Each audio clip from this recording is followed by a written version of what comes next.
প্রিয় দর্শকবৃন্দ, আসসালামু আলাইকুম। লাইফ ইজ বিউটিফুল, এটা আগে আমি বলেছি, তো আজকে আবার বললাম। কারণ কি জন্য বললাম, আপনি যত নিজের জীবনটাকে সুন্দরভাবে, মানে উচ্চ আকাঙ্ক্ষা ব্যতীত সাজাতে পারবেন, ততই আপনার জীবন সুন্দর।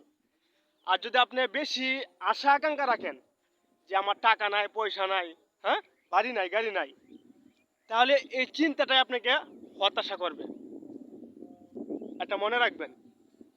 হয়তো কথাটা সংক্ষেপে বলেছি, তারপরে কিন্তু এটা খুবই গুরুত্বপূর্ণ। কারণ আমি চিন্তা করে দেখলাম যে মানে না পাওয়ার যে একটা আকাঙ্ক্ষা, এটা মানুষকে কুরে কুরে খায়। আর যদি আপনি অল্পতে খুশি থাকেন, তাহলে দেখবেন আপনার জীবনটা সুন্দর। তো অ্যাডভাইসটা মাথায় রাখেন। কিছু কিছু কথা সংক্ষেপে বললেও কিন্তু এগুলোর গুরুত্বপূর্ণ খুবই।